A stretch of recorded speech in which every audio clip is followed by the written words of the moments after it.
Her father sold her on a Tuesday, in the gravel courtyard of Ashby Hall, before the dust of the Duke's carriage had settled. He did not call it a sale. He called it a generous match. He called it Providence. He called it many things in the polished voice he used for visiting clergymen.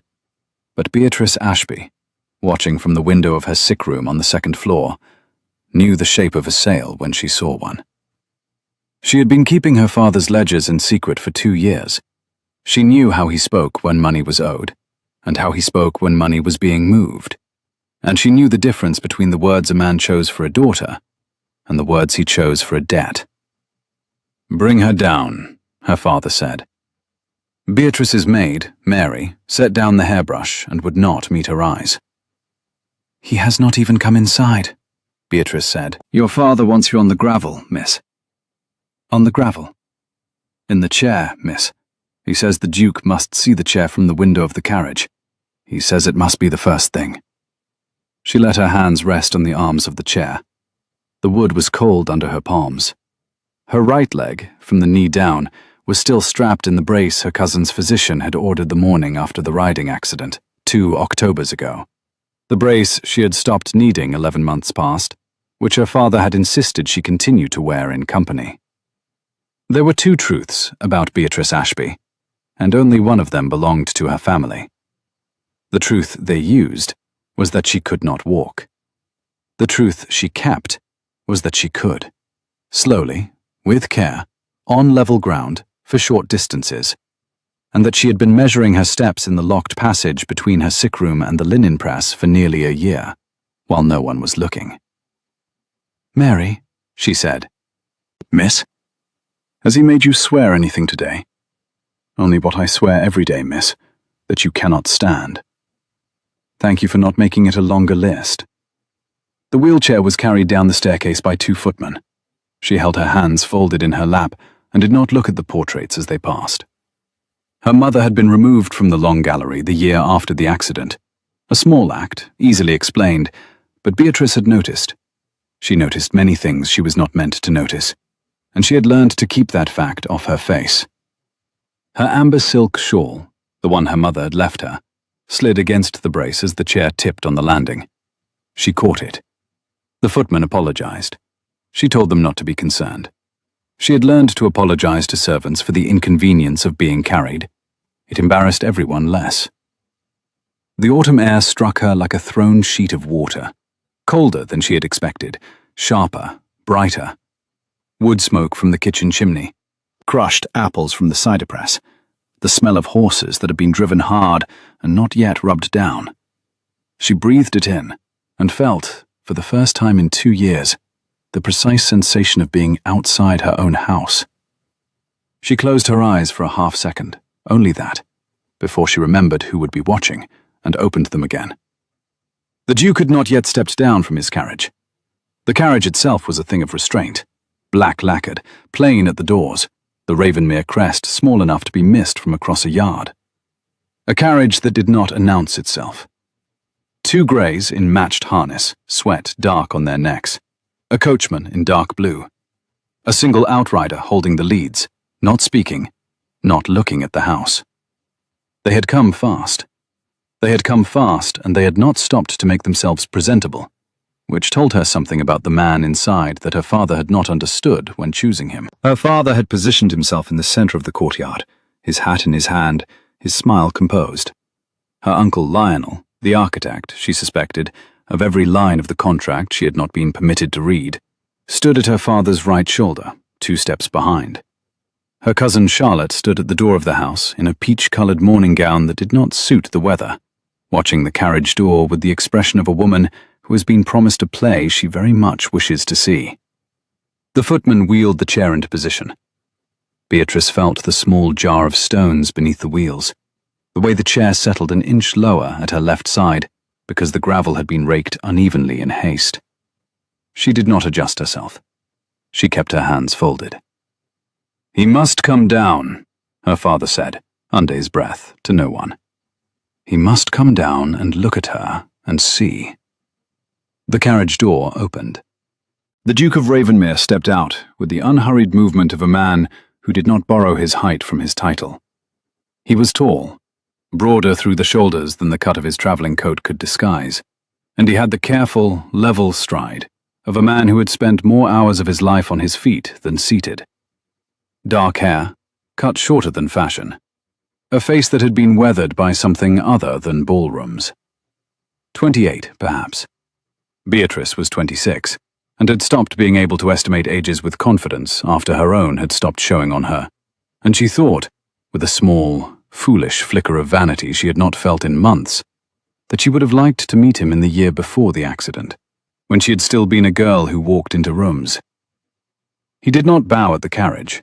He did not bow toward her father. He looked first at the horses, ran a hand once along the nearer grey's neck, said something quiet to the coachman that Beatrice could not hear, but that ended with the man nodding and beginning to unbuckle a cheek strap with relief in his hands. Then, and only then, the Duke turned to the courtyard and took in what had been arranged for him. His eyes did not move first to her father. They moved to her. Beatrice held her face composed.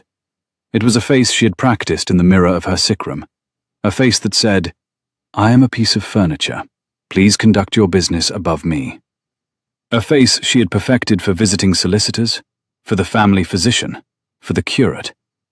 It was the only armor she had, and it had served her well for 2 years. She put it on now, smoothly, and looked back at him over the gravel. The Duke's expression did not change, but something in the way he held his shoulders did. He had been a man arriving at an obligation. He became, in the space of one breath, a man assessing an injury. Not hers. The arrangements. He had seen what she had seen, the chair on the gravel, the window angle, the staging of it, and he had understood, in less time than it would have taken her father to clear his throat, what kind of household he had driven into. "Your Grace," her father said, stepping forward. "Welcome to Ashby Hall." The Duke walked past him. Beatrice's father, mid-bow, blinked at the patch of air the Duke had occupied a moment before, and then lifted his head and watched, as everyone in the courtyard watched. The Duke of Ravenmere crossed the gravel in 7 long strides and stopped directly in front of his bride. He did not speak first. He looked at her, not at the chair, not at the brace, not at the angle of her foot. At her face, full on, the way a man looks at a person to see whether they are still inside the place they have been put. Beatrice felt the look land. It travelled the length of the practiced, furniture-faced composure she had assembled, and went somewhere underneath it that she had not built any defences for. He spoke her name into the quiet courtyard, and she answered him with his title, both voices pitched low enough that only the front rank of footmen could pretend not to hear. "I am late," he said. "I apologize. I would have come yesterday." "It is a long road from Ravenmere." "Not as long as it has been for you, I suspect." She said nothing to that. There was nothing she could say. He did not appear to need an answer. He looked briefly past her, at the 2 footmen who had wheeled her down and were now waiting to wheel her back. He looked at her Uncle Lionel. He looked at her father. He looked at the window of her cousin Charlotte's room. Then he looked at the chair. "This is your chair," he said. "It is. Has it been with you long?" 2 years. "Your father wrote that you cannot walk." "That is what my father wrote." He held her eyes for a half-second longer than was necessary, and she understood, with the small lurch of a thing she had thought she had killed, that he had heard the precision of the verb she had chosen. He turned then and addressed her father. "I had not realized your daughter was to be presented to me on the gravel." "Your Grace, the chair is heavy. We thought—" "You thought what?" "That the courtyard, in light of your time—" "My time is not so pressing that I cannot enter your house." Her father's mouth opened. Her Uncle Lionel cleared his throat. "Your Grace," Lionel said, "if we may invite you inside, the contracts—" "Are signed," the Duke said, without looking at him. "I signed them in London on Saturday. Your courier delivered the papers Sunday morning. You have my word, your money, and my name upon the document. The thing remaining in this courtyard is not a contract. It is a woman in a chair on cold gravel, in October, without a coat. He shrugged out of his traveling coat as he spoke. He did it without ceremony, without the flourish a man would have made of it had he been attempting a gesture. He simply removed it, because it was no longer his, and was now something that needed to be on her shoulders. He stepped behind the chair, draped the coat carefully over her, settling the collar so that it did not press the brace against her skin, and then came back to stand in front of her. The coat smelled of leather and cold horses, and something resinous. Not pomade, not cologne. The kind of smell a man acquires when he spends long days outdoors and brings the weather home in his clothes. It weighed on her shoulders. She had not been warm out of doors in 2 Octobers. She did not allow her eyes to close again.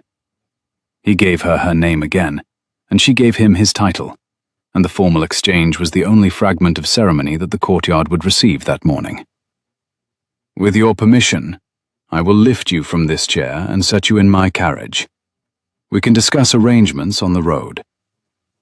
"Your Grace," she said carefully, "I have men who can—" "I do not doubt that you have men who can. I am asking your permission to do it myself." There was a small, terrible silence in the courtyard.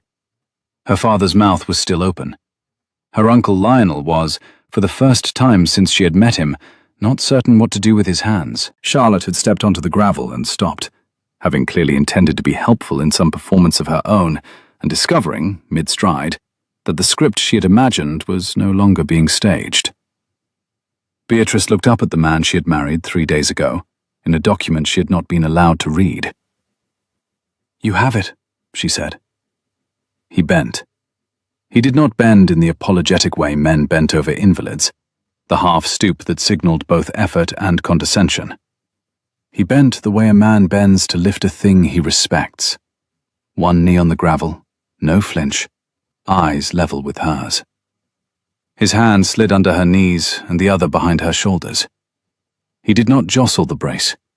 He did not press the bruise along her left ribs that no one in this courtyard knew about except for Mary. He stood, easily, as if she weighed nothing he had not lifted before, and turned, with her in his arms, in front of her father, her uncle, her cousin, the 2 footmen, the coachman, the outrider, the kitchen boy peering from the area steps, and the maid at the linen press window, whom Beatrice could see only because she was being held high enough to see. He carried her across the gravel. She felt the precise distance between his chest and hers. She felt the careful hold beneath her knees that did not allow the hem of her gown to ride up. She felt the steadiness of his stride, which did not adjust to the gravel, because his legs were strong enough that the gravel did not need to be adjusted to. She felt, against her cheek through the fabric of his shirt, the rapid, steady thump of his heartbeat, faster than his face had let her think it was, slower than her own. She kept her eyes on the open carriage door. He spoke her name once he had her settled, and she answered him in the same low tone, and only then did he allow himself the small surprise of remarking on her weight. "You are lighter than I expected." "I have not been outdoors in some time." "That," he said, "is going to change." He set her down on the velvet seat, as if she were something he had been carrying carefully through weather. He arranged the coat around her again. He took her cane from the footman, who came forward with it, and laid it across her lap, where she could reach it. Then, only then, he turned to her father in the doorway of the carriage. He addressed her father by name, and her father answered with the title in the wary half-bow of a man who had already lost the morning. "You will send her belongings to Ravenmere by the afternoon coach. Her maid will travel with us. Her physician's notes, all of them, including the originals from 2 years ago, will be in the parcel. If they are not, I will return for them myself. We are clear." "Your Grace, the celebration." "There will be no celebration today. My wife had prepared. Your wife may keep her preparations. My wife and I are leaving." He stepped up into the carriage, took the seat opposite hers, and pulled the door shut himself. The coachman was already on the box. The horses were already turning. Through the small window of the carriage, as they rolled out of the gravel courtyard of Ashby Hall, Beatrice saw her father, her uncle, her cousin, all standing on the gravel exactly where the chair had been, in the precise positions in which the Duke had left them, as if a stage manager had walked off mid-rehearsal and taken the only candle. She closed her eyes for the half-second she was permitted and opened them again. The Duke was watching her. He gave her her name across the carriage, and she gave him his title, and the small ritual seemed to be the way he needed to begin every honest sentence to her. "I owe you an apology already." "Already?" "I was meant to come yesterday. I drove through the night. I did not stop in the village. I came directly because I had a feeling I ought to come directly. And I find that I was correct. And I find that being correct was not a comfort. Will you forgive the abruptness?" She studied him in the dimness of the carriage. The light from the window cut across his cheekbone and caught the tired skin under his eye. He had been driving since some hour the previous night. He had not stopped to bathe. She could smell the cold of the road on him. He had crossed half a county to be here today instead of tomorrow, and he had done it because he had not trusted what he would find, and he had been right not to trust it. "There is nothing to forgive," she said. "There is a great deal to forgive. Some of it is mine, and some of it is theirs. I will sort which is which on the road." "Your Grace." "Theodore." "Your Grace, my name is Theodore. Theo, when I am tired. Which I am. Which I will likely be for some time. I would prefer that you used it from this afternoon. I do not propose to be an Your Grace to the woman whose chair I have just lifted from a courtyard." She felt the cane in her lap, the warmth of his coat on her shoulders, the carriage rocking gently as the wheels found the harder road beyond the gates. She felt also, beneath all of this, the beginning of a thing she had spent 2 years learning how not to feel. The dangerous, specific clarity of being seen. "Theodore," she said. "Beatrice, I will need to tell you several things on this road." "I expected as much." "They will not all be pleasant." "I did not expect that they would." She drew his coat more closely around her and looked out of the window at the autumn fields she had not seen since the morning of her riding accident, and felt the brace against her right knee, and felt also, with the precision of a woman who had been practicing the calculation in secret for nearly a year, exactly where her foot would land if she chose, on some quieter day than this one, to set it down on a road of her own. "We will start," she said, "with the contract." Ravenmere was 3 hours by carriage, if the roads were dry. They were not, in places. The ruts north of the river were soft from a week of rain. But the Duke's coachman knew the line of the dry middle and held it, and Beatrice watched the country come at her through the small carriage window with the disorienting, half-painful pleasure of a person relearning what landscape was. She had known she would have to speak. She had not expected that he would let her speak in her own time.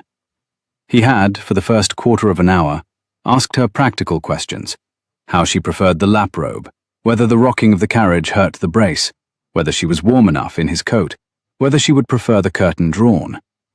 She had answered each, briefly, accurately. He had taken each answer at face value, made the adjustment, and waited. He had not asked her about the contract. He had not asked her about her father. He had not asked her, as she had braced to be asked, about the accident. He simply sat across from her, with his arms folded in a way that suggested he was waiting the way a man waits at a station for a train known to be running late, and watched the fields go past over her shoulder. It was, she realized after the third quarter hour, a kind of negotiation she had not encountered before. He was offering her silence. He was offering her the choice of when to break it. "My uncle drafted the contract," she said. He did not move. "Lionel?" "Yes." "How long ago?" "He began the draft after the accident. I cannot be certain of the date he completed it. I would estimate 16 months ago. He has been holding it since. He needed only to find the correct purchaser." He used that word. Not aloud. The word he used aloud, when speaking of you, was arrangement. "What was the price?" £12,000, of which 7 were styled as a settlement on me, 3 as a release of an old family debt, and 2 as a finder's fee in everything but name. The release of the debt is a fiction. He looked at her then, not surprised, not delighted. Very still. Go on. There is no debt. Your late father did not borrow from mine. Your late father did not, so far as my private examination of 3 years of receipts can determine, ever conduct any business with my father at all. The release of debt clause is the instrument by which my Uncle Lionel intends to collect the £3,000 that, by the contract's structure, would be paid to the estate of Ashby Hall.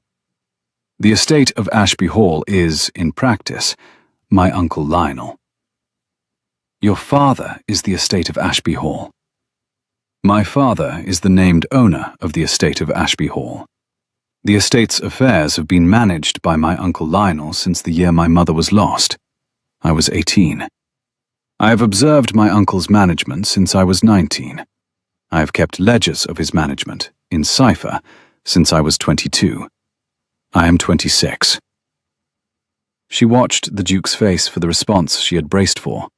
The disbelief, the indulgent smile, the careful adjustment of expression, as a man recalibrated who he had married. None of those came. He let his head tip slightly to one side. He looked, briefly, at the window. 22, he said. Yes. 2 years before the accident. Yes. You began keeping ledgers on your uncle 2 years before any reason existed to. I had reason. He did not know I had reason. What was it? She measured him a moment longer. He was waiting again. He was, she was beginning to understand, very practiced at waiting. A maid, she said. Sarah Pell. She had served my mother. After my mother passed, my uncle dismissed her without a character. She came to my window the night before she left. 13, Your Grace, she was 13, and told me where to look in his desk if I ever wanted to know what she had seen. Did you look? I looked. The receipts she described existed. I copied them. I returned the originals before he noticed. I did this every Wednesday afternoon for 4 years, while he believed I was reading novels in the morning room. I am very good at reading novels. I am better at copying receipts. Did Sarah Pell? She is a housekeeper now, in Lincolnshire. I've written her a letter every quarter for 6 years. She does not know that I send the letters. They are signed with my mother's name. I send them through Mary's cousin, who works in a coaching inn near her village. I have never spoken her name aloud before this carriage. I would prefer, please, that I had never had to. The Duke did not speak for a long moment. Outside the window, the road climbed a low ridge, and a thin line of late sun broke over the brown of the fields, and a flight of rooks lifted from the hedgerow and turned together against the grey of the sky. He spoke her name, eventually, into the quiet of the carriage. She gave him his. Why did you tell me this in the first hour of our marriage? Because the first hour of our marriage is the hour in which I will be most believed. By the 3rd hour, you will have begun to wonder whether I am a clever woman who has taken advantage of you. By the 3rd week, my Uncle Lionel will have written to you, with the polite and reasonable air for which he is famous in our county, to suggest that I am subject to nervous fancies on account of the accident. By the 3rd month, he will have visited Ravenmere himself, with my father, and told you, sadly, in the careful voice of a man who loves his niece, that I am not always to be relied upon in matters of money. He will offer to manage my settlement on my behalf. You will, by then, half believe him. I would prefer to spend this hour, on this road, telling you the truth about him before he has had the chance to tell you the truth about me. The Duke's eyes had not left her face since she had begun. That is, he said slowly, the most efficient strategic operation I have heard executed on the seat of a carriage. Thank you. I had not anticipated being grateful, today, for marrying a strategist. I had not anticipated today having the use of a husband. He looked at her, really looked at her, not at the brace, not at the chair he had lifted her from, and a small, dry, surprised smile touched the corner of his mouth. and did not become a laugh, because he was, as he had said, tired. He gave her her title. She returned it. He corrected, gently, to his name, and she repeated it back, as a thing one practices by saying. What else? There is the matter of my walking, she said, and let the sentence hang, while he gave her the smallest nod. I can. He was quiet for the space of a turn of the wheels. How much? Short distances, with care. I have not walked in front of a member of my family since the August before last. They do not know. He waited a beat, then asked the question that mattered most. Your physician? My physician is paid, and has been paid for some time, to confirm the brace. He has not examined me in 14 months. The last examination, when he found the bone had healed, occurred without my uncle present. I asked him not to write a report. He did not. He is a kind man, and an old one, and he is afraid of my uncle. Why have you not walked in front of them? Because the moment they know, my uncle will marry me to the next available creditor before I can manage it. The brace was a fiction. The fiction was protection. I needed the fiction to last until I could engineer a marriage that placed me beyond his reach, in a household large enough that he could not reach me through a back door. I have been managing the engineering for 14 months. He was managing his own arrangement at the same time. He believed his arrangement was the one that would conclude. I believed mine was. I did not, until I saw your carriage in the courtyard, know which of us was correct. Mine was the one that concluded. She inclined her head, the smallest possible acknowledgement, careful as a chess piece set down without a sound. Were you aware that I was the engineering you had managed? No. I knew the shape of the man I needed. I did not know the name. I knew there was a duke in the north whose late father had endowed 3 village schools and 1 hospital, small things, badly publicized, easily missed in the gossip columns. I knew that any son who had not unwound those endowments after his father's death was either negligent or deliberate. I read the records of the endowments in the parish reports my father took. I made some inquiries through Mary's cousin. I formed the impression that you were deliberate. That is a great deal of inquiry for a woman whose physician was not allowed to examine her. I had a great deal of time.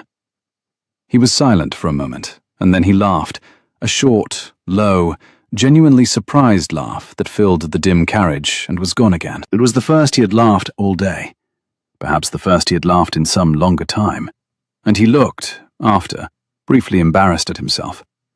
He looked back at her, with the embarrassment subsiding into something steadier. The careful, level attention of a man who had decided he was going to spend the next quarter hour being told the rest of it. I have been deliberately negligent of nothing in my life. I would like that to remain the case. I would like, therefore, to know what you intend to do. She thought about it. She had thought about it for 14 months. But she had thought about it as a woman alone in a sick room thinks about a thing she will execute alone. She had not thought about it as a woman speaking with a husband in a carriage on a road. The latter was an unfamiliar register. She found that the calculations simplified rather than complicated. I intend to take Ashby Hall away from my uncle, she said, without taking it from my father. I intend to walk the length of your library before Christmas, and then the length of your gallery by Easter. And then, if it can be arranged, the length of a quiet road in the spring. I intend to give you a household worthy of the name your father did not unwind, and to be myself worthy of being, at some unhurried point in our acquaintance, your wife in fact as well as in document. I intend to do all of this without becoming a burden to you in any of the ways my father has trained me to expect to be a burden. I intend, finally, to stop wearing this brace, in a place where no one will use the wearing or the not wearing as currency. He sat very still. That, he said, is more than I had been told to expect from a wife. I am sorry. Do not be. I will not be. He let the silence hold for a moment longer, then he reached across the carriage, slowly, and laid his hand, palm up, on the seat between them. He did not speak immediately. He simply waited, with the open hand on the velvet, the way one waits for a hesitant horse to come to a held bridle. This is a road. You are tired. I am tired. We have a great deal more to discuss. I do not propose that we discuss it now. I propose, instead, that you put your hand here, not as a gesture, as a fact, so that when you fall asleep in the next half hour, and you will, you have not been outside in 2 years and your color is changing, I can know precisely where your hand is, and not jot it. We can resume the strategic operation when you wake. She looked at the hand.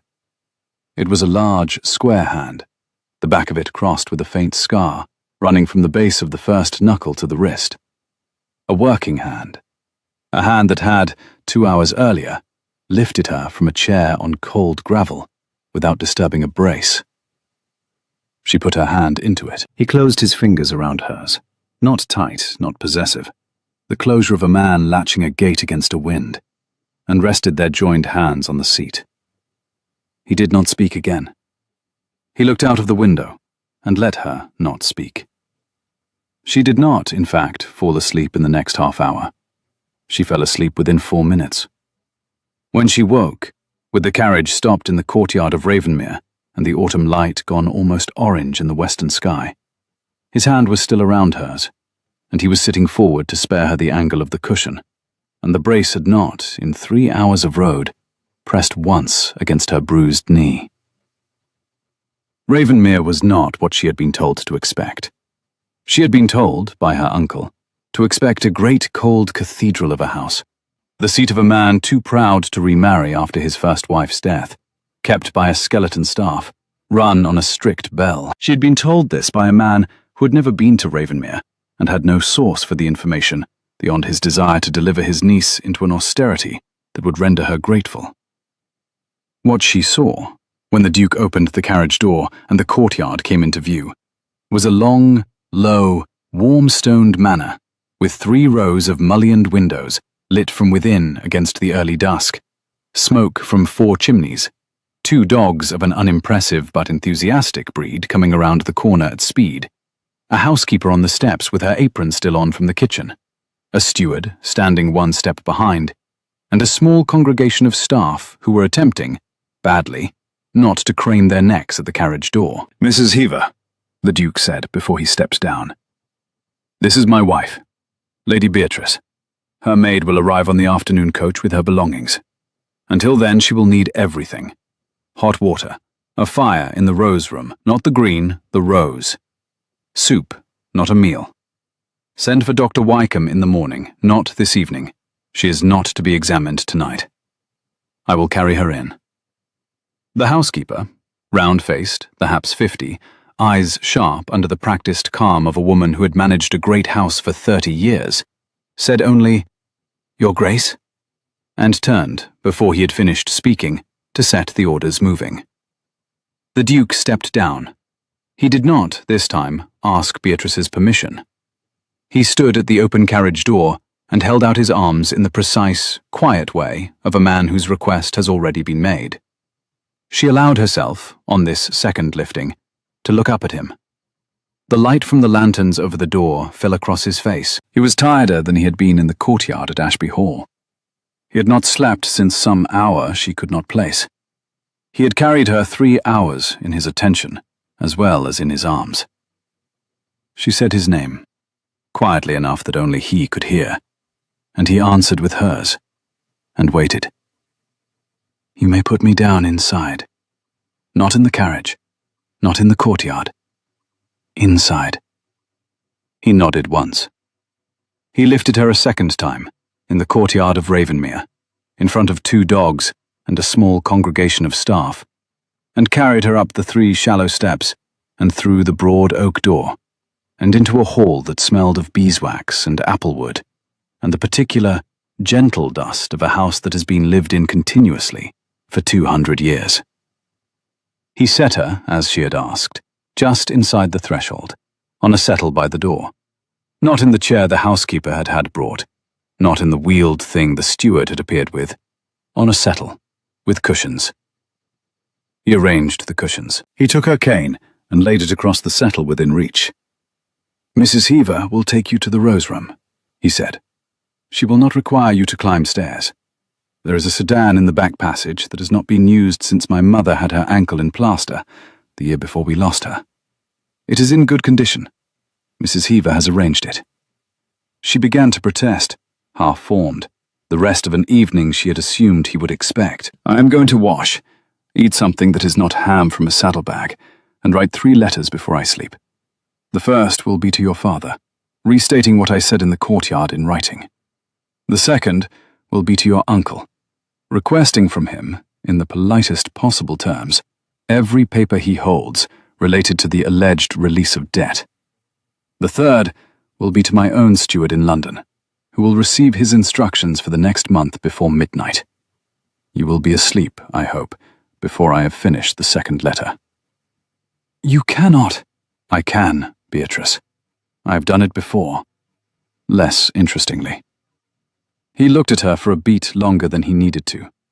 Then he straightened, gave her the dry, brief, surprised half-smile that he had given her in the carriage, and turned to the housekeeper, who was waiting at the precise distance of a woman who had heard every word and would not betray a single one with a flicker.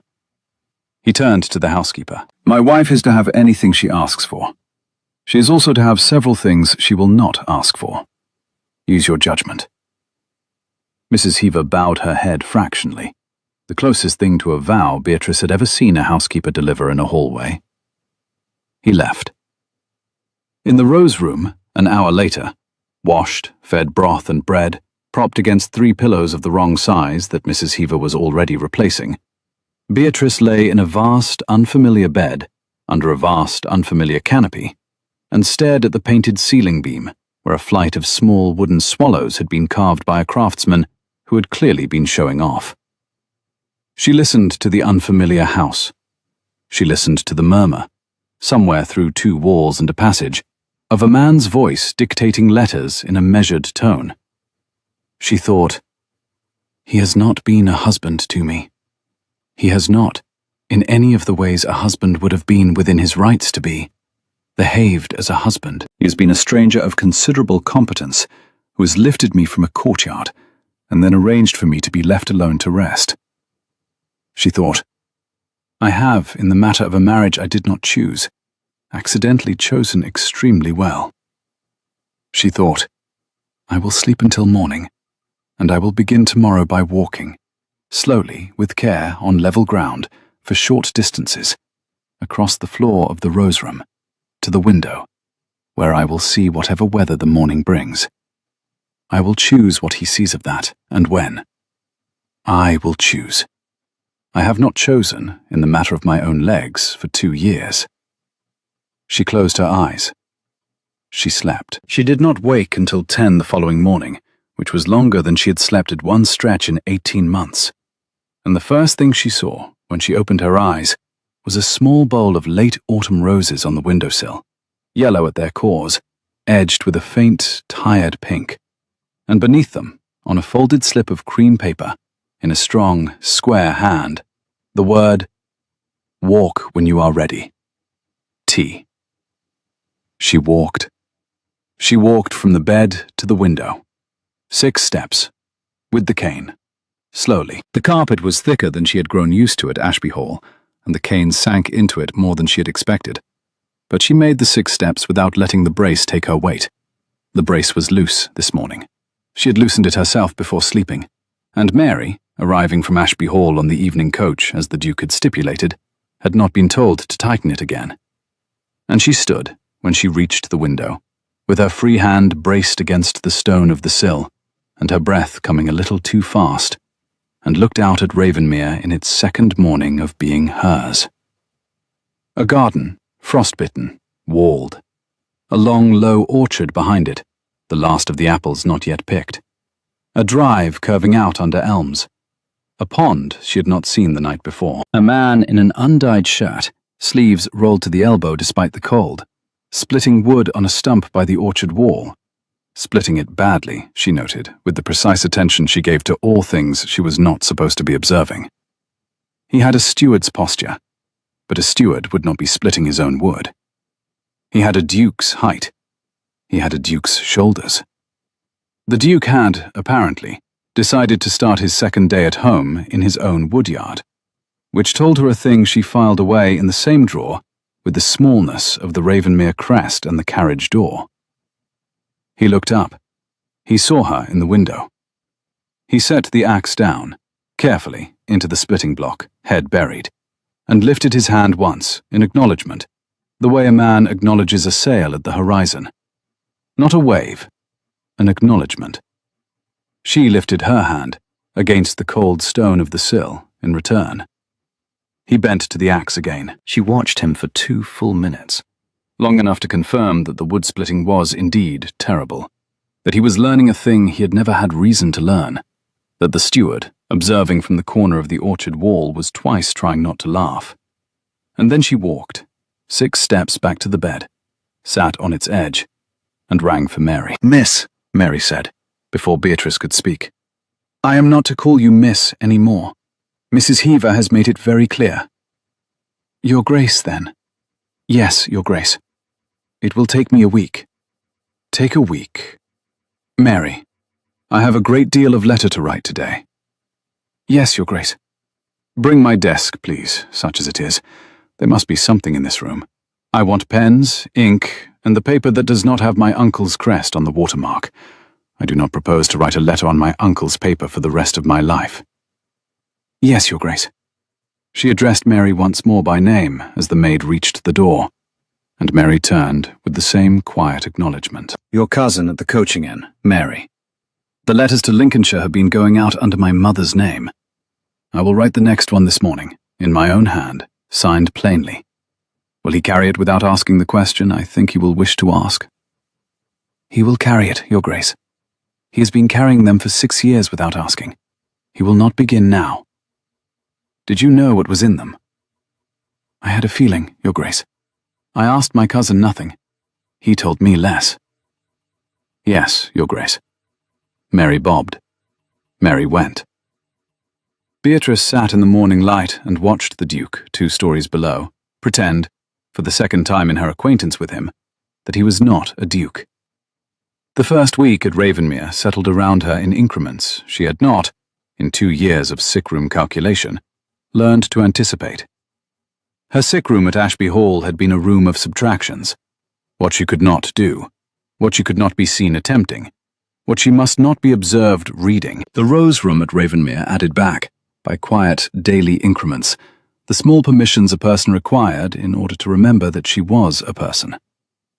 Mrs. Heaver brought her hot water at 6, before the household stirred, because Beatrice had mentioned, only once, that mornings had been the hour at which she had felt most like herself, and Mrs. Heaver, who had taken in this fact at the same instant she had taken in the question of which fire to lay first, had adjusted the schedule of 3 under-housemaids to ensure that hot water arrived at the Rose Room door at 6 precisely.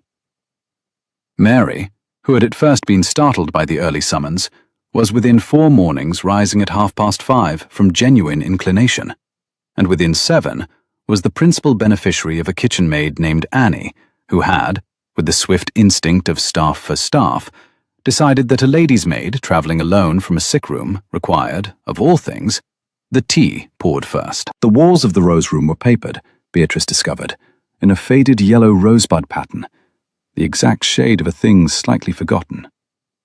The ceiling was beamed with the small wooden swallows.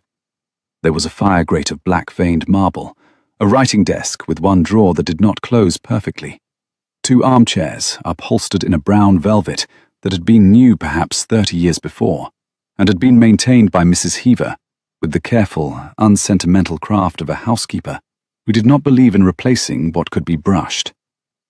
There was a window seat, with cushions that had been slept on by, at minimum, 6 dogs across 2 generations, a writing slope of inlaid walnut, a small bookshelf of indifferent novels that someone had clearly assembled at random for the comfort of a guest who might want a novel without thinking too hard about which one. There were no portraits. There was a single mirror, oval, mounted at the height of a standing woman, set into the wall opposite the bed, in such a position that anyone seated in the bed would not, by accident, look up and find herself there. Beatrice noted the mirror's placement with the particular attention she reserved for kindnesses that had been thought through. The garden at Ravenmere fell, terrace by walled terrace, from the south side of the house down toward the orchard and the long meadow and the river beyond. There was a kitchen garden of brick, frost-bitten and ordered, with the neat ruined rows of late kale, leeks, and the crowns of asparagus tied in for winter. There was a rose garden, austere in October, a tracery of black canes and the brown sheaves of the last hips against the wall.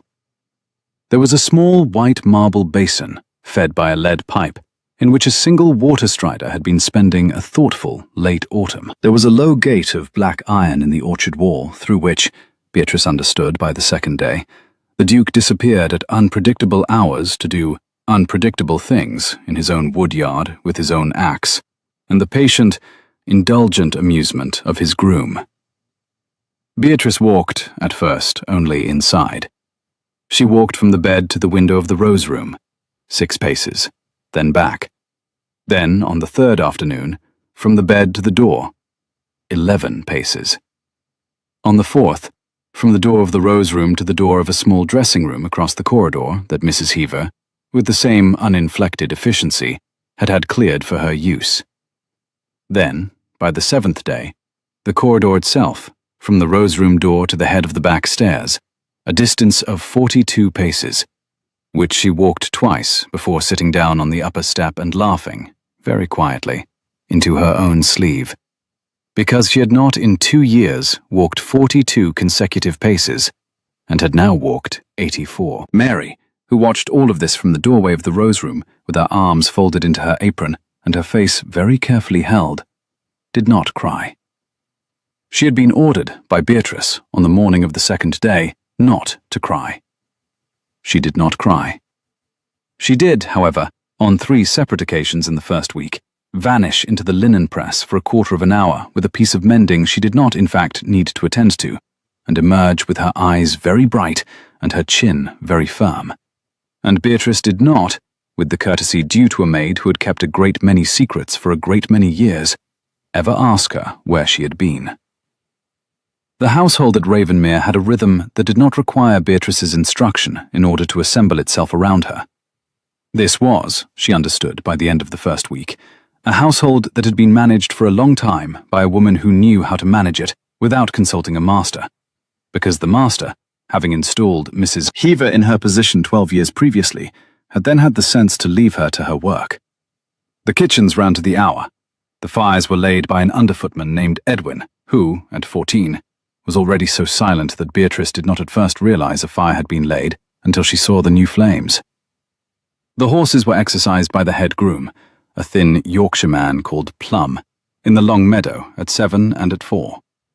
The dogs, 2 unimpressive lurchers named, with the Duke's particular brand of unceremonious accuracy, Mr. and Sir, circulated through the house and the yards and the orchards in long, optimistic patrols, and were so consistently, gently rebuffed at the door of the rose room by Mary, that they took, by the 5th day, to lying outside it in the corridor as a matter of established right. Beatrice's belongings arrived from Ashby Hall on the afternoon coach, as the Duke had stipulated, and then continued to arrive, in smaller parcels, for the next several days, in a steady trickle that Beatrice eventually understood to be the result of Mary's cousin, the coaching innkeeper, having taken it upon himself to send on, with each subsequent coach, anything he believed Beatrice had been unjustly deprived of. There was, in this manner, a small green leather book she had not opened in 3 years, a glove that did not match anything else, 2 combs of horn she had been certain her uncle had thrown away the morning after the accident,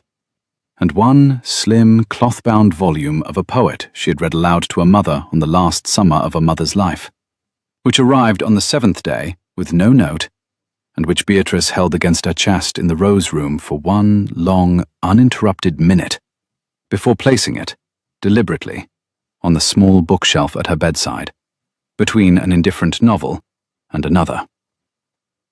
The Duke, throughout the first week, conducted himself with the careful attention of a man who had decided that his presence in a room was a question to be answered by the room's occupant, and not by him.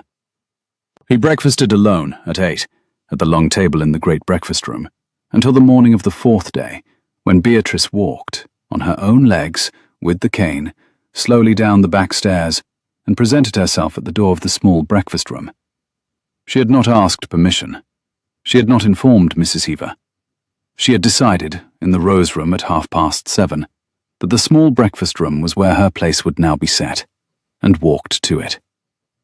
Mrs. Heaver, who had been waiting in the corridor outside the great breakfast room, with the expressionless competence of a woman who had foreseen every eventuality, redirected the morning's coffee in the time it took Beatrice to lower herself into the window-seat chair. The Duke, when he came in at 8 as usual, stopped for the precise space of one breath at the door of the great breakfast room, registered the empty table, glanced down the corridor, registered the new arrangement, and walked, without comment, into the small breakfast room, where he sat opposite his wife at the window seat and asked, very calmly, whether she preferred her toast pale or dark.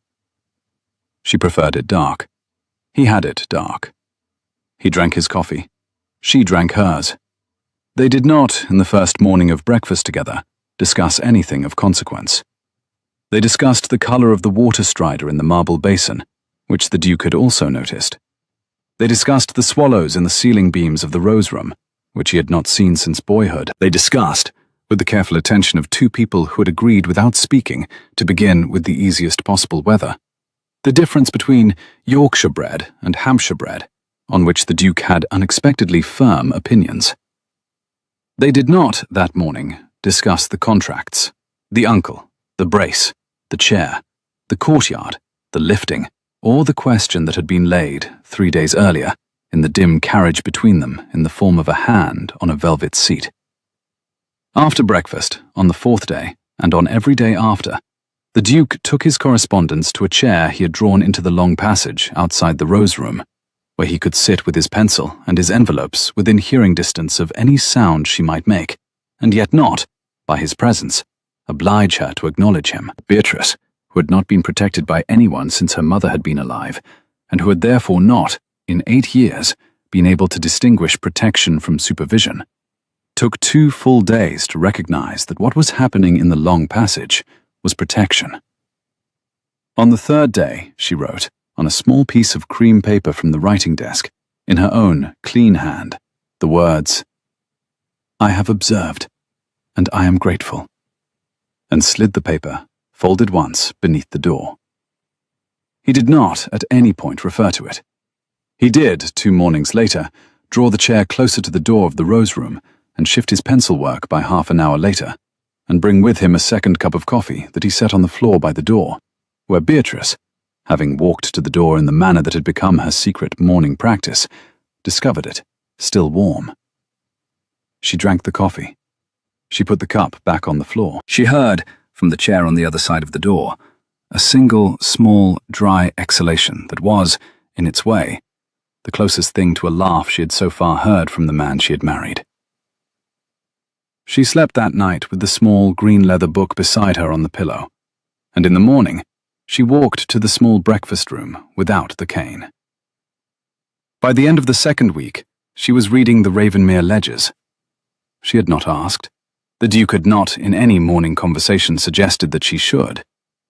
But on the 8th day, when Mrs. Heaver passed through the small breakfast room with a folded letter from London for the Duke's attention, Beatrice glanced, with the trained, unhurried economy of a woman who had been reading her father's correspondence over his shoulder for 7 years, at the seal, and observed, in the half-second before Mrs. Heaver set the letter down, a discrepancy in the handwriting of the address. The London steward had written the direction. A second hand had written the second line. The second hand was an unfamiliar one.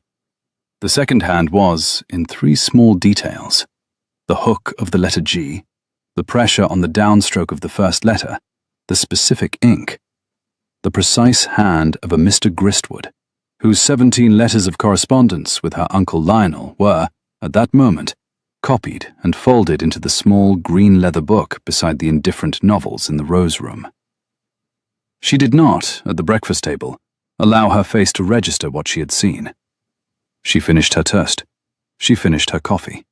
She thanked Mrs. Heaver for the cake. She returned, on her own legs, with the cane, to the Rose Room, and she sat in the writing desk chair and wrote 2 paragraphs in her own clean hand that she did not show to her husband for another 6 days, in which she set down, for the first time in language that was not cipher, the precise outline of what she now knew about the relationship between her uncle's London man of business and the people her husband paid to do work in London on his behalf. She locked the paragraphs in the writing desk drawer that did not close perfectly, and she set the small green leather book on top of them, and she walked, slowly, with the cane, down to the small library on the ground floor, where the Duke had said, on the second morning, that she was welcome at any hour to read whatever she found. She found, in the small library, a great deal more than novels. She found, on the long shelf above the fireplace, 3 identical leather-bound ledger volumes, marked in gilt with the years of the past 3 accounting periods of the Ravenmere estate. She found, on the lower shelf beneath, a 4th volume, marked with the current year, half completed in a careful clerical hand. She found, in the desk drawer of the small library, a sheaf of unopened letters that had clearly been set aside by the Duke on the evening of his return from Ashby Hall, and not, in the hurry of the past week, returned to. She found, on a side table, a copy of The Improvement of the Estate, in which the Duke had marked passages in pencil with a precise, intelligent hand. She found, on the windowsill, a small carved wooden horse with 1 ear missing, which had clearly been set down there by a child a long time before, and which had clearly not, in any of the years since, been moved. She did not ask, that afternoon, to take the ledgers up to the Rose Room. She asked the housekeeper instead, on her way back through the corridor, whether there was a small writing desk that could be brought down to the small library for the use of a guest, and Mrs. Heaver, who was by now beginning to read Beatrice's questions with a degree of accuracy that Beatrice found gratifying, said only that there was a serviceable rosewood desk in the upstairs sewing room, and that it would be in the small library by the afternoon. It was. By the afternoon, Beatrice had moved the small green leather book and a fresh quire of paper to the desk by the window, had pulled down the current year's Ravenmere ledger, and had begun, in pencil, on the right-hand sheet of the quire, the precise side-by-side comparison that she had been preparing in her head, in the locked passage of her sick room at Ashby Hall, for the better part of a month. The Duke, coming in from the woodyard at 4 with sawdust on his sleeves, looked once into the small library, registered the desk, registered the book, registered the wife, did not enter, and did not comment. He went up to his dressing room, washed, came down for tea, and asked Beatrice, over the bread and butter at the window seat of the small breakfast room, whether she would object to him reading by the fire of the small library that evening, from 7 until 9:30, because he had been postponing for 2 weeks the matter of his own correspondence, and could no longer reasonably postpone it. She did not object. He read by the fire of the small library that evening, from 7 until 9:30. She worked at the rosewood desk by the window. Neither of them, at any point, looked across the room at the other, and neither of them, at any point, was unaware for a single minute of the precise position of the other in the room. In the second week, she began to walk after dark. Mrs. Heaver, who had observed the morning practice with the same uninflected attention she gave to fire-laying, had had a small lamp set in the long passage, on a side table, that burned at a low wick from sundown until midnight. Beatrice, who had been used, at Ashby Hall, to walking the locked passage between the sick room and the linen press only when the household was certainly asleep, found that Ravenmere's late lamp permitted her, between 9:30 and 11, the long quiet practice she had not in 2 years had room for. She walked from the Rose Room to the head of the back stairs and back. She walked, on the 11th night, from the Rose Room to the small library door, 104 paces. She walked, on the 12th night, the same 104 paces, and then, very carefully, opened the small library door, and walked the further 14 paces to the rosewood desk by the window, and sat down, in the dark, in her own working chair, and laid her cane across her lap, and listened to the absolute, particular silence of a country library after the fire has gone out. She heard, at exactly 11, a single soft step in the corridor outside, and a small exhalation she had heard once before through a door, and the unhurried sound of a man who had decided, on the evidence of an empty rose room, to confirm by his own hearing that his wife had walked to the small library and not, by accident, fallen on the back stairs. She did not call out. He did not enter. The step retreated. The corridor lamp burned on. She sat for another quarter of an hour at the rosewood desk, in the dark, and then walked, on her own legs with the cane, the 118 paces back to the rose room, where she discovered a fresh shawl folded on the bed that had not been there at sundown. By the end of the second week, she had completed, in her own clean hand, a 13-page parallel of the Ravenmere ledgers with the 17 letters from her uncle's man of business, and she had identified, with the precision of a woman who had been waiting for 14 months to identify it, the exact accounting clause that connected the two. She did not, that night, show the parallel to her husband. She locked it, with the small green leather book, in the drawer of the rosewood desk that did not close perfectly, and she sat on the surface of the desk where Mrs. Heaver's morning lamp would light it for the housemaid who came at 6, the small carved wooden horse with one ear missing, which she had taken down from the windowsill of the small library and brought up in her shawl pocket, for reasons she did not, at 11:30, attempt to articulate even to herself. She slept very well. The third week of her marriage, on a Wednesday, her uncle Lionel wrote. The letter arrived on the salver in the breakfast room at 12 minutes past 9. Beatrice was already at the table. She had by then walked unaided from the rose room to the small breakfast room every morning for 9 days, with the cane and a little more confidence each morning, and Mrs. Heaver had taken to setting her place at the window seat, where the sun came in over the orchard at exactly that hour, and the Duke, who never breakfasted later than 8, had taken to breakfasting at 9 instead, because he had found that he preferred his coffee in the company of his wife. He saw the letter on the salver. He looked at the seal. He named the sender across the toast, and she repeated the word back to him with the smallest possessive shift, claiming the man and the letter alike. Would you prefer that I open it? I would prefer that I open it, in your hearing, after the toast. Mrs. Heaver, the Duke said. Toast, please, not in haste. The toast came, unhurried. It was buttered slowly. Beatrice took her time over it. The Duke took his over the coffee. Neither of them looked at the letter on the salver, which lay between them with the small gold weight of a stone dropped into a pond they had been allowing to settle for 9 days. When the toast was finished, Beatrice picked up the letter, broke the seal, and read it twice. Once at the speed at which she would have read it the day she met her husband, and once at the speed she had developed since. She passed it across the table. The Duke read it once. He says you have been seen walking. He says he has been informed by a person he trusts that I have been seen walking unaided in the gardens of Ravenmere on 3 separate occasions.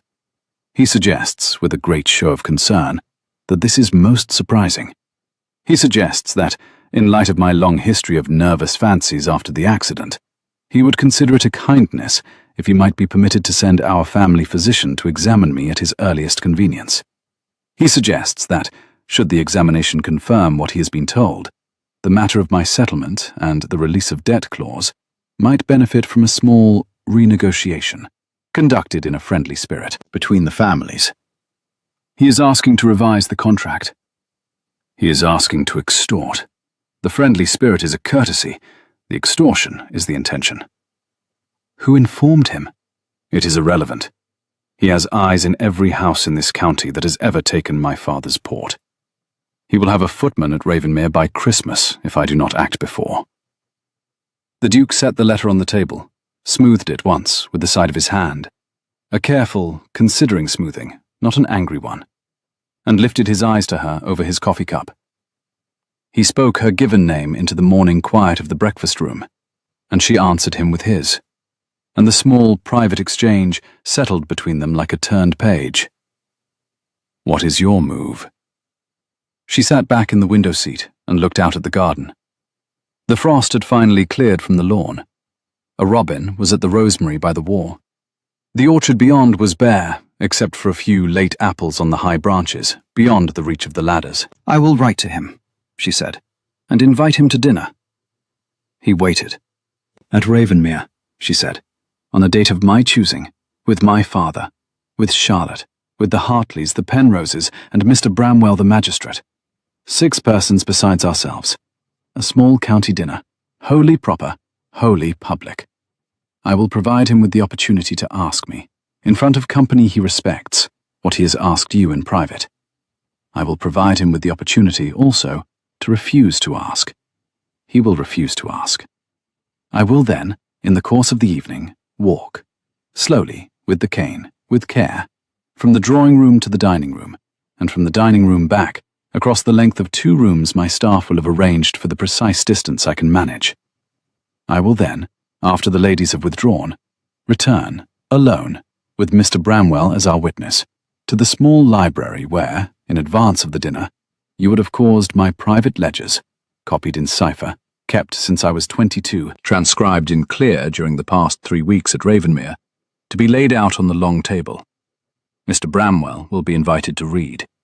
I will be invited to translate. My uncle will be invited to explain. He will not be able to.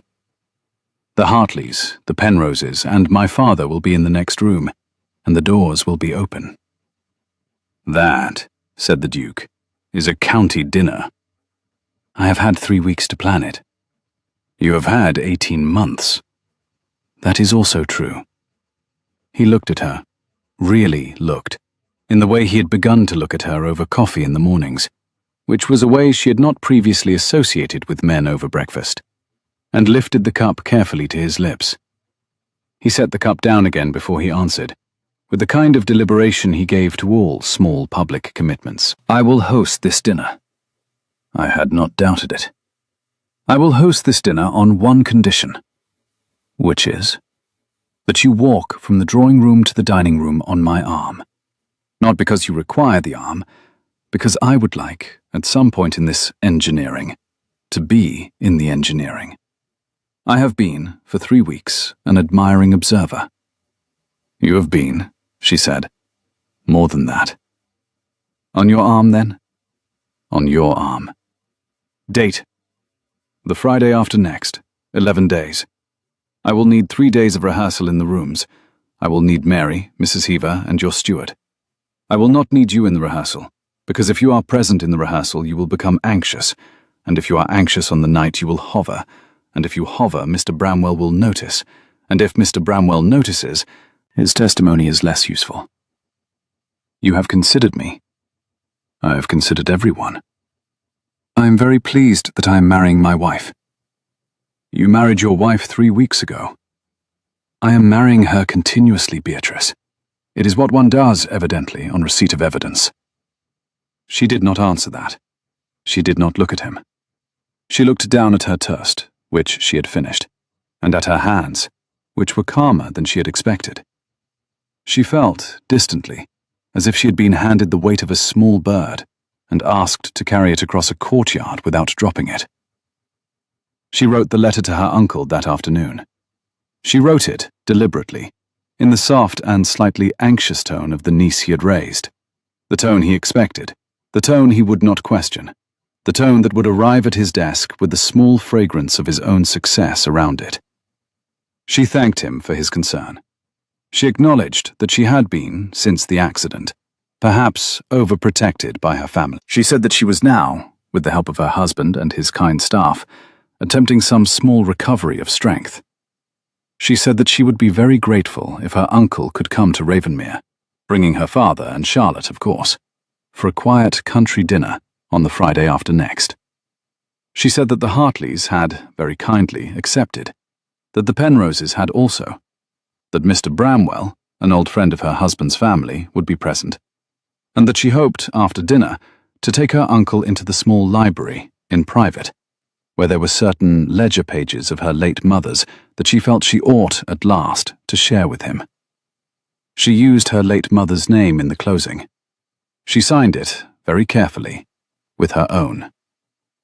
The Duke read the letter over her shoulder. "That," he said, is the most impolite letter I have ever read. Thank you. Your uncle will not see one rude word in it. He is not the reader for whom I wrote it. For whom did you write it? For Mr. Bramwell, who I will allow to read it on the night, after the ledgers, as the closing piece of evidence. He will recognize the courtesy. He will understand, when he reads it, that I knew in advance what I was inviting my uncle to. He spoke her name, and she gave him his, and the brief exchange was, as had become their habit, a request and an answer, compressed into a single courteous beat. I will help you to the post. He did. He walked beside her, slowly, on the gravel path that ran from the front door to the post pillar, which she had practiced the day before, and she went on his arm for the precise practical reason that the gravel was uneven and she wanted to be unseen when she stumbled, and not for the reason her mouth had given her, which was that she liked the feel of the wool of his coat under her fingers more than she had given herself permission in 18 months to like the feel of anything. She put the letter in the post pillar herself. She walked back without using the arm. He did not comment on the difference. The week before the dinner became, at Ravenmere, a small and quiet operation conducted with the concentration of a campaign. Mrs. Heaver rehearsed the placement of every candelabrum. The steward measured the precise distance in steps from the drawing-room hearth to the dining-room sideboard, and reported back to Beatrice that the distance was 31 paces by his stride. Beatrice's stride, she informed him with the dry precision she had perfected over toast, was 3/4 of his. She required, therefore, 41 paces, a number she considered agreeable and would not permit anyone to alter. Mary practiced the unstrapping of the brace beneath the surface of the heavy tablecloth in the drawing-room. Practiced, in fact, the unstrapping with one hand while pouring tea with the other, which Beatrice had insisted upon, and which Mary had laughed at for the first 2 attempts, and then performed flawlessly on the third.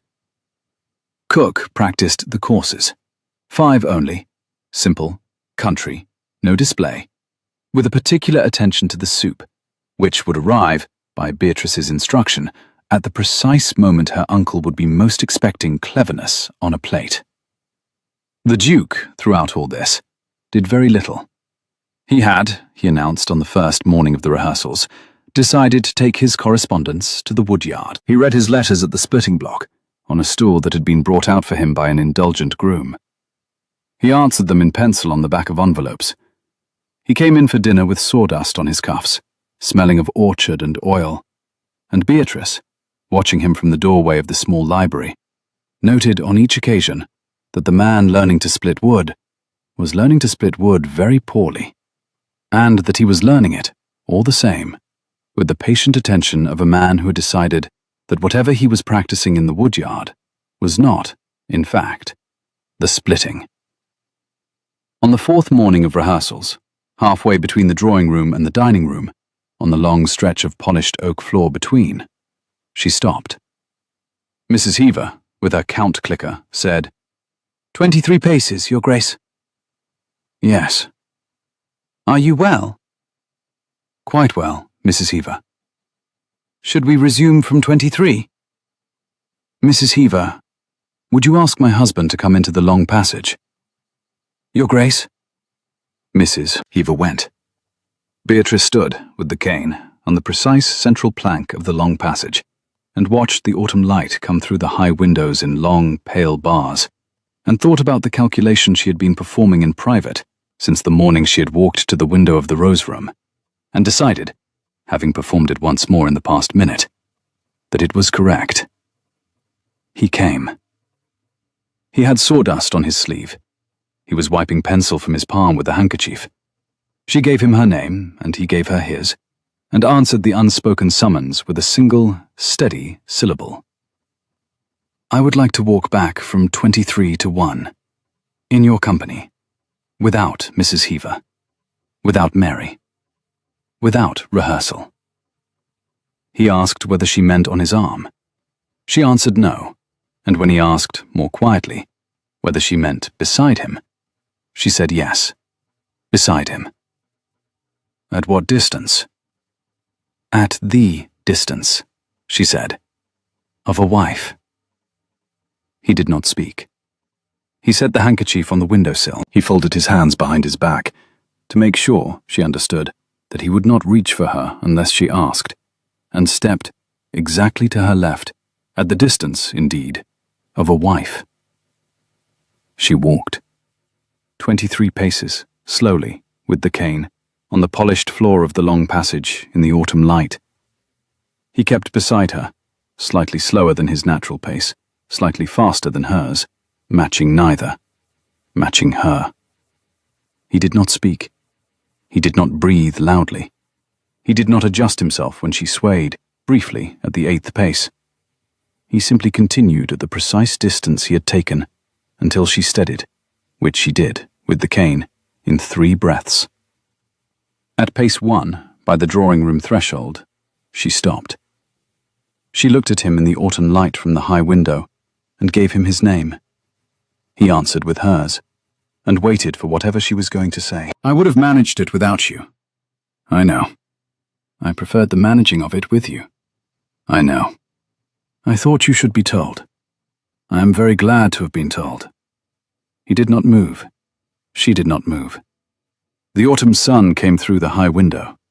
Mrs. Heaver, somewhere down the passage, was studiously busy with a candelabrum she did not need to be busy with.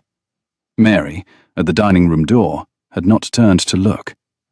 The whole house was conducting itself, with the considered tact of a house that had been learning its mistress for 3 weeks, as if it had not seen anything at all. He raised his hand. He did not touch her face.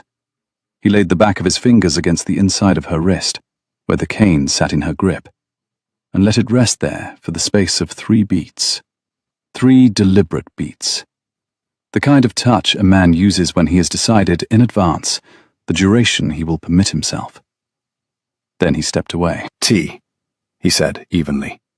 In the drawing room. We resume from 23 after. Yes. He spoke her name once more on the threshold, and she gave him his, and the brief mutual address closed the small ceremony of the morning's walk. You are walking very well today. Thank you. I would like, on a quieter day than this one, to ask you a question. Ask it now. I will ask it on the quieter day. I will answer it on either day. He did not respond to that. He went down the passage, ahead of her, to the drawing-room, where Mrs. Heaver, miraculously, had tea ready. Beatrice walked the remaining 23 paces back, alone, at her own speed, and found, when she reached the drawing-room threshold, that she was breathing harder than she had been breathing for any other reason in the past 3 weeks.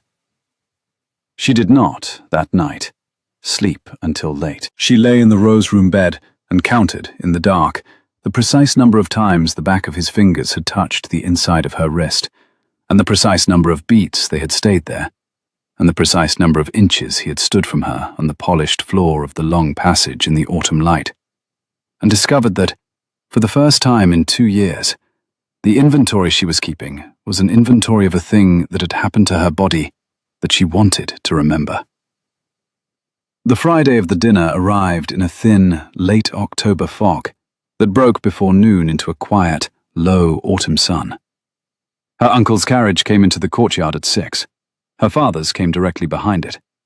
Charlotte stepped down in a gown the colour of cream, chosen, Beatrice noted, for visibility against the dark wood of the hall, and looked at the staff arranged on the steps with the small, brittle smile of a woman who had been promised a different play.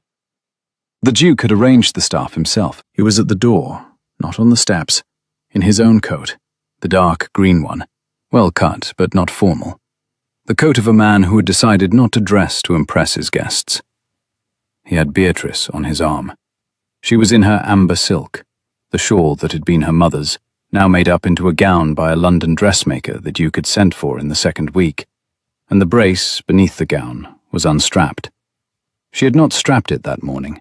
She had walked, at her own pace, from the rose room to the hall, 6 minutes earlier than was necessary, on her own legs, with the cane, beside her husband. Mr. Ashby, the Duke said. Mr. Ashby. Miss Ashby. Beatrice's father said, Your Grace. Her uncle Lionel said, Your Grace, Lady Beatrice. We are... "We are so glad." "You are most welcome," the Duke said. "Please come in. The Hartleys are already here. Mr. Bramwell is in the small library, looking at something Lady Beatrice has wished to show him before the others arrive." Her uncle's smile faltered for a beat. He recovered. "In the library? Already?" "At my wife's invitation. She and Mr. Bramwell have been corresponding, quietly, since the second week of our marriage." "Have they?" "They have. He is, as you know, an old friend of my late father's. He has been, at my wife's request, conducting a small correspondence with her on certain old matters relating to the family." Her uncle Lionel did, then, in the doorway of Ravenmere, the small thing that Beatrice had spent 18 months waiting to see him do. He turned his face, very slightly, to Charlotte. And Charlotte, who had been instructed by him for 2 years to monitor every alteration in his expression, blinked once. The blink was the confirmation. "Lady Beatrice," he said, how very strong you appear today." "Thank you, Uncle." "You are walking." "On occasion." "A miracle of recovery. Was it sudden?" "It has been, dear Uncle, a slow and considered recovery, conducted privately, over a longer period than my family has perhaps been told. I did not wish to be congratulated on the steps before I had taken them. My husband and Mrs. Heaver have been very kind. The Ravenmere staff, as you will see, have not asked me a single inappropriate question. I find that the recovery of a woman's strength happens more readily in an environment where it is not, every morning, in question." That is a wonderful sentiment." "It is not a sentiment, Uncle. It is an observation." Well, of course. We must celebrate." "We will. Please, come in. The Hartleys are at the fire. Mr. Bramwell will join us before the soup." She walked, at the Duke's left side, into her own house. Mr. Bramwell, the magistrate, joined them between the soup and the fish, with a small, dry apology for his lateness, and a small, dry compliment for the Duchess on the soup. He was, as the Duke had said, an old friend of the late Duke's, a thin, alert, white-haired man, with the manner of a country lawyer who had spent 30 years quietly disbelieving most of what he had been told. He sat at Beatrice's right hand. He did not look at her uncle at all during the soup. He looked instead at her father, with an expression of polite, intent, gentle attention that Beatrice recognized from the magistrate's bench as the look he wore when listening to an account he had already been given a different version of. Her father drank his soup in silence. The fish came. The mutton came. Charlotte, deprived of an audience, attempted 3 different anecdotes and was politely, briefly, interested in by Mrs. Hartley, who then turned her attention back to the soup tureen. The Penroses spoke of a parish boundary. The Duke, at the head of the table, spoke very little. He watched, with the steady, level attention he had brought to her courtyard, the entire arrangement of his table. Her uncle Lionel, twice, attempted to draw the conversation toward the matter he had come to draw it toward. Twice, Beatrice did not allow him. The first time, he said, "Your Grace, if I may, the matter of the settlement. There are, we feel, some small clarifications that would benefit—" "Uncle," Beatrice said, gently, "we have agreed not to discuss settlements at the table. Mr. Bramwell, will you have a little more of the mutton?" The second time, he said, "Lady Beatrice, perhaps after dinner." "Uncle, after dinner, I have asked Mr. Bramwell to join me in the small library. You are very welcome to join us. My father, also. Charlotte may wait with the ladies.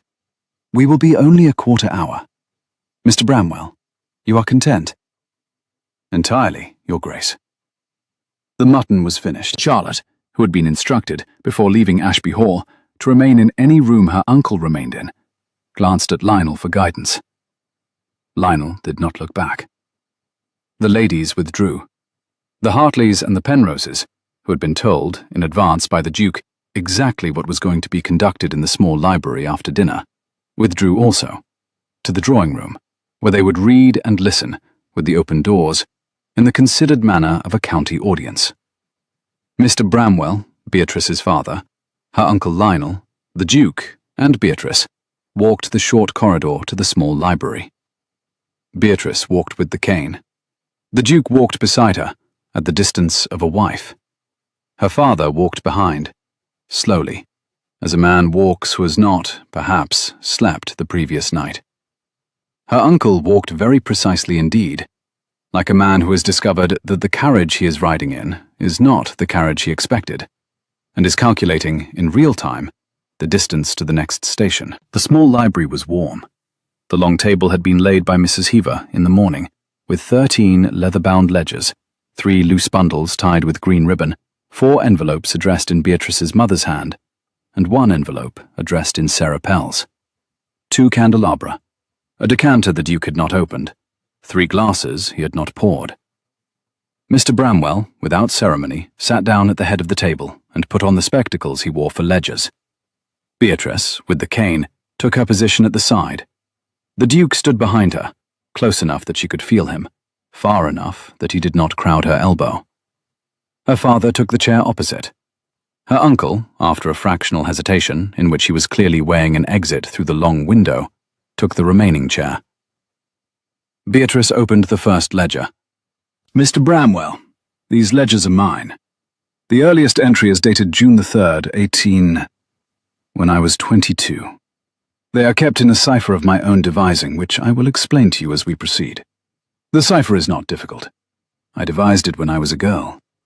I had time. Mr. Bramwell nodded.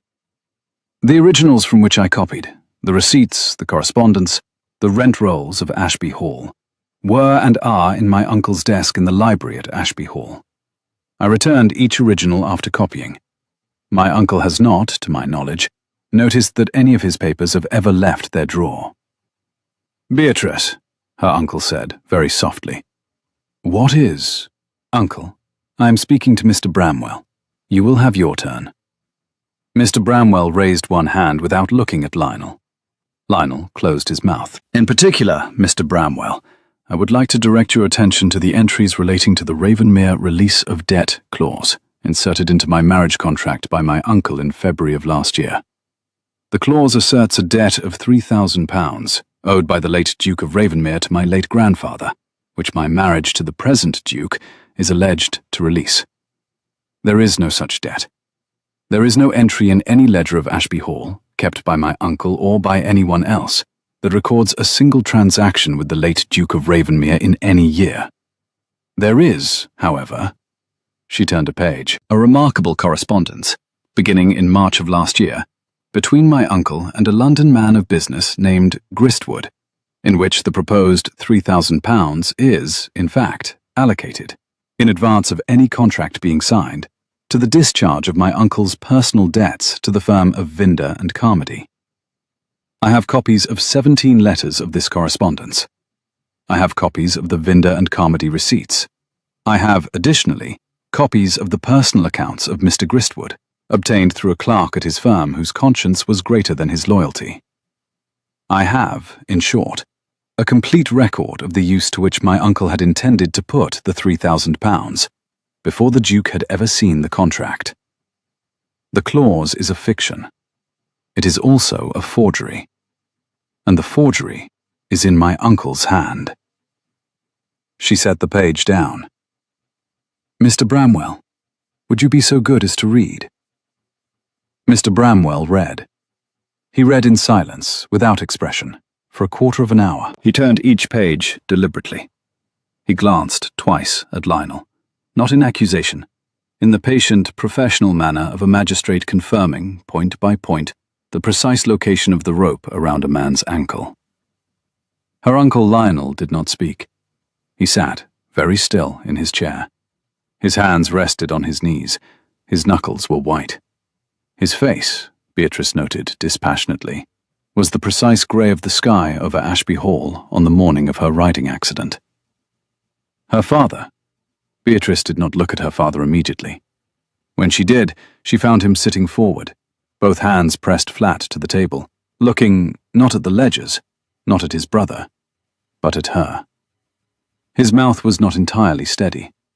His eyes, very pale eyes that she had not looked into in 2 years, were on her face with the particular attention of a man looking at his own daughter for what he is realizing was the first time in a long while. Mr. Bramwell finished. He removed his spectacles. He folded them. He laid them on the closed ledger. Lady Beatrice. Mr. Bramwell. This is, in my long professional view, an unusually complete case. Thank you. I will require to take possession of these papers, with your permission, for the purposes of preparing the appropriate proceedings. You have my permission. Mr. Lionel Ashby. Her uncle, with great care, lifted his face. Mr. Bramwell. You have, sir, the right to consult counsel. I would advise you to consult competent counsel, and to consult them tonight. I would advise you, additionally, against attempting to leave the county before Tuesday. Lionel stood. He stood slowly. He looked at Beatrice, at her face, full on, for the first time since she had been 17 perhaps, at her eyes, which were her mother's exactly, which he had not, perhaps, allowed himself to notice for as long as he had been managing her father's affairs. Beatrice. Uncle. How long, he said very quietly, have you been planning this? Since you dismissed Sarah Pell, Uncle. Sarah Pell was a maid. She was 13. He held her eyes for another half-second. He bowed, a precise drawing-room bow, the bow he had made to her every Sunday morning for 16 years, and walked, without the cane he did not own, out of the library, through the corridor, past the door of the drawing-room where Mrs. Hartley, Mrs. Penrose, and Charlotte sat in a small attentive silence, out of the front door, and into the courtyard, where his coachman, who had been forewarned by Mrs. Heaver of the unlikely possibility, was already turning the horses. Mr. Bramwell let him go. He will not run, Mr. Bramwell said evenly to the Duke. He will go home, drink his way through 3 bottles, and present himself at my office on Tuesday morning at 9. I have known him since he was a boy. The bow was the surrender. He does not surrender twice. You are very certain, Mr. Bramwell. I am, Your Grace. It is one of the small advantages of having lived in this county longer than most. He gathered the papers. He bowed to Beatrice. Lady Beatrice. Mr. Bramwell. I will call upon you on Wednesday with a cup of tea. The proceedings will be uncontested. The release of debt clause will be struck. The £3,000 will, in due course, return to Ravenmere. I will arrange the redirection of the £7,000 of your settlement, with your permission, into a trust solely under your name. You have my permission. I will leave you now to your father. He went. Her father had not stood. He sat, still, with both hands on the table, looking at her. The Duke, at her shoulder, said, very quietly, I will be in the corridor, Beatrice. Stay, please. In the corridor. If you call, I will come. I will not be in the room. He set his hand briefly against the small of her back, the first deliberate touch he had given her in front of another person, and went out, leaving the door open by an inch, and, in the corridor outside, sat down on a chair he must have had the steward place there, and did not, by any sound, intrude. Her father, after a very long silence, said. Her father said her name across the long table, and she answered him with the title she had given no one else at Ashby Hall in many months. How much did you know? Everything, father. Since when? Since I was 22. Some of it earlier, some of it after the accident. The accident in particular. He looked then sharply at her. The accident. Father, Beatrice. What about the accident? It does not matter now. Charlotte was a girl. She was envious. She was 20. Uncle Lionel, who knew that the marriage of an unmarried niece would inconvenience his arrangements at Ashby, did not quite discourage what she planned. None of them quite discouraged it. You did not, Father, know that they had not discouraged it. I have always known that you did not know. I have not, perhaps, given you, in 2 years, sufficient credit for not knowing. Beatrice, I cannot, Father, give you that credit aloud at this table. Not tonight. Not, perhaps, this year. But you should know that I have always known, in the quiet of my own ledgering, the shape of what you were and were not aware of. You were, in the matter of the chair on the gravel, deceived as much as I was. Her father put his face in his hands. He sat that way for some time. Beatrice did not go to him. She did not, also, leave him. She sat at the long library table, with the cane across her knees, and watched her father grieve a thing he had failed to be in time to prevent. When, after some minutes, he lifted his face, she said very calmly, "Father." Beatrice. You will live henceforth at Ashby Hall, on a quarterly allowance from my settlement, paid by my husband's solicitor in London. The household will be managed by a steward of Mr. Bramwell's choosing, with whom you will not interfere. Charlotte will be removed, with the settlement, to my mother's family in Norfolk. You will not write to her without my permission. You will, twice a year, in the spring and at Michaelmas, dine at Ravenmere. You will, on those evenings, behave as a father. We will, in the course of years, perhaps, return to something of what we were when my mother was alive. We may not. I am not, this evening, prepared to promise you that we will. I am prepared to promise that we will not, henceforth, be enemies. Her father, very quietly, said, Yes. You will not, ever, sell another daughter. There are no other daughters, Beatrice. Then this conversation is closed. He stood. He came, slowly, around the table. He stopped a polite distance from her chair, no closer than the Duke had taken in the long passage, and he looked, again, at her face. Beatrice. Father. Your mother would have been. I know, Father. Are you well? I am very well. And the man, the Duke, he is what he appeared to be in the courtyard, Father. There is no second face. He has been, in the matter of his own marriage, every single day since the courtyard, the man who lifted me from the chair. Her father did not answer that. He turned, slowly, and walked to the door of the small library, and stopped there. He looked back at her once. Good night, Beatrice. Good night, Father.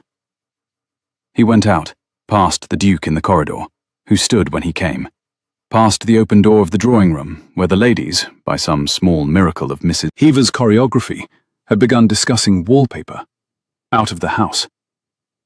Beatrice heard, a moment later, the wheels of his carriage on the gravel. The Duke came back into the small library. He closed the door behind him.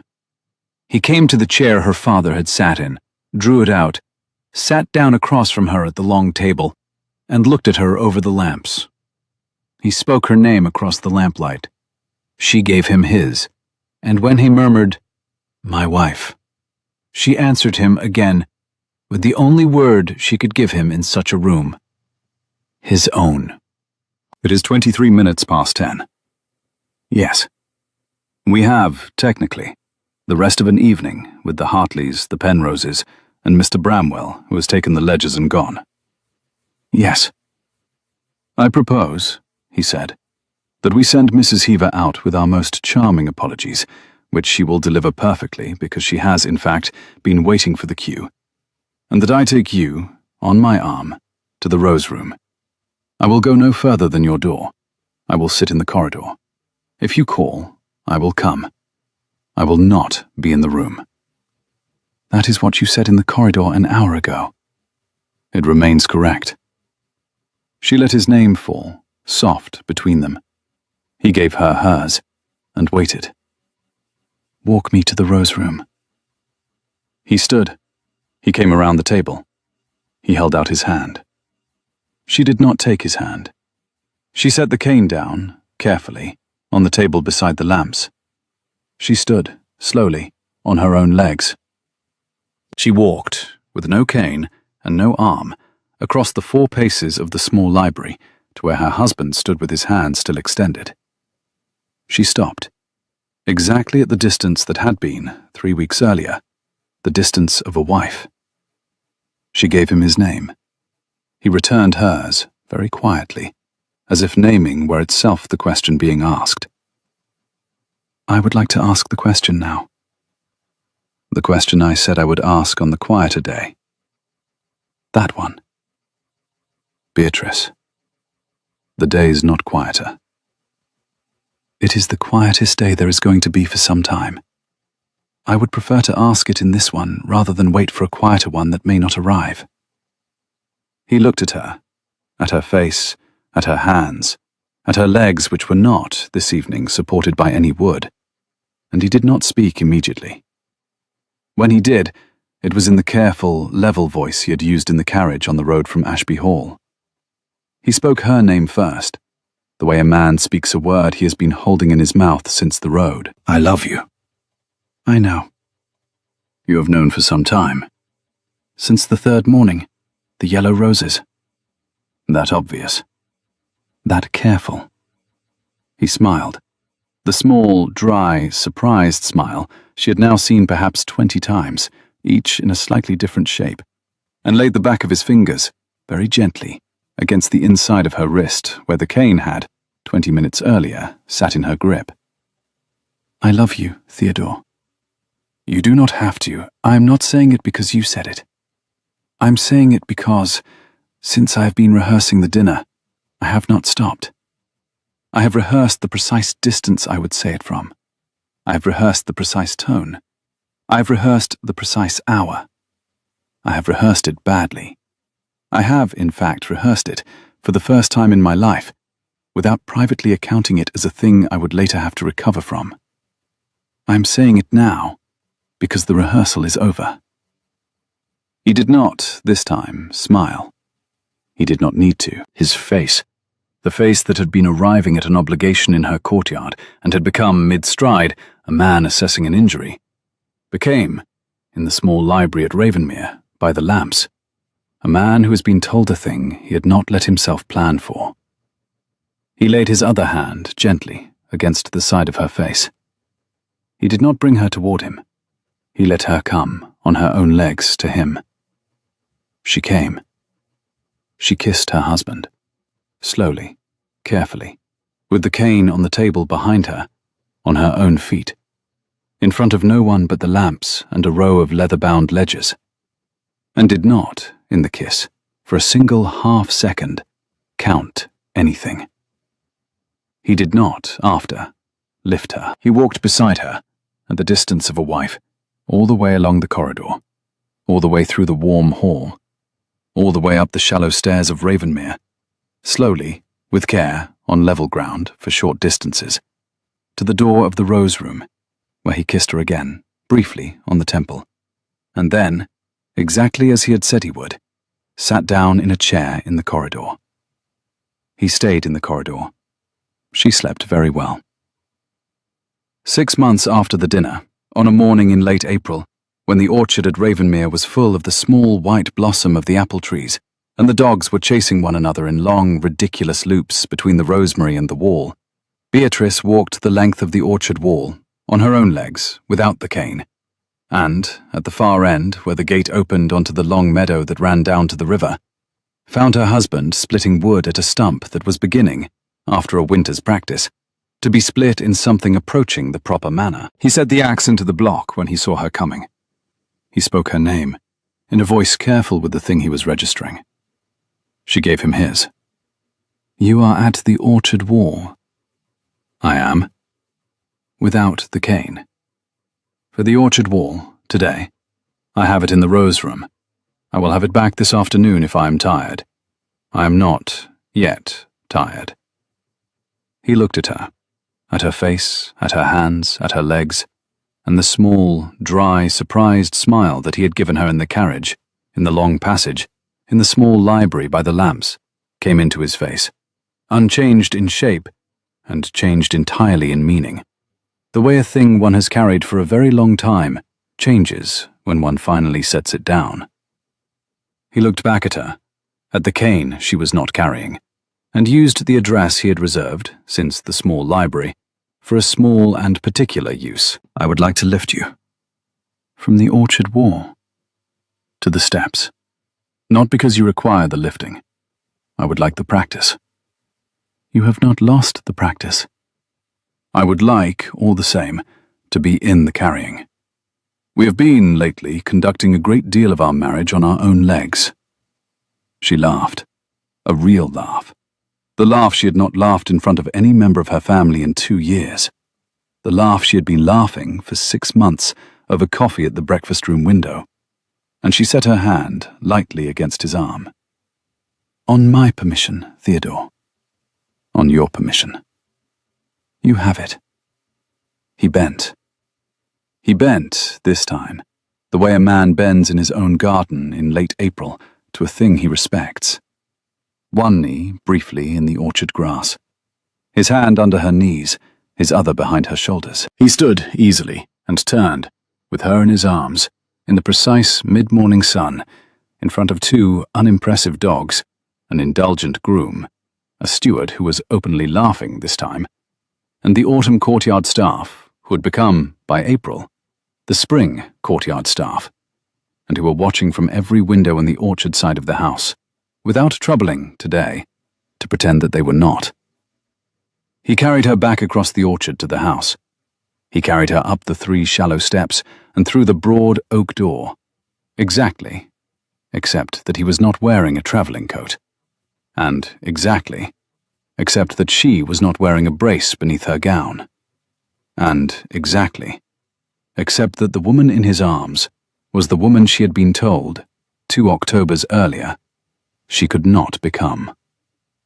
He set her down inside, on the settle by the door, the same settle with the same cushions that Mrs. Heaver had arranged for her on the night she had first come to Ravenmere, and laid her cane across the settle within reach. He set her down with the same care, and met her eyes the way he had in the orchard. Tea? In the breakfast room, the window seat. It will be drawn up for you. It will be drawn up by you, please. It is your wife you have just carried. Yes. On my arm to the breakfast room, Theodore. On your arm. She rose. She set her hand lightly upon his arm. She walked with him slowly on her own legs, with the cane against her gown, across the warm hall, into the breakfast room, where Mrs. Heaver, having seen, of course, from the far window, had already poured the coffee, and where the late April sun, coming in through the orchard window over the precise place at the table that had, for 6 months, been hers, fell on the back of her hand where it rested on her husband's sleeve. She sat. He sat. Mrs. Heaver, with the tact of a woman who had been Mrs. Heaver for 30 years, withdrew. The dogs, somewhere in the corridor, were attempting to come into the room and being intercepted, with small, dry instruction by the steward. He spoke her name across the table, as if to confirm that the breakfast room was, in fact, the breakfast room. I will pour. Please. He poured. The coffee steamed in the cup. He set the cup, carefully, in front of her, the way a man sets a thing he has been carrying through weather, and sat back, with his own cup in his hands, and did not, for a moment, drink. You are watching me, she said. I am. To what end? To the end, he said, of remembering that this is what a Tuesday is. It is a Friday, Theodore. It is, in any case, the day on which my wife walked the length of the orchard wall, on her own legs, in late April, without a cane, and then permitted me to lift her, and then drank her coffee in the window seat. And I would like, if you do not mind, to remember it, regardless of which day it is technically. She did not mind. She lifted her cup.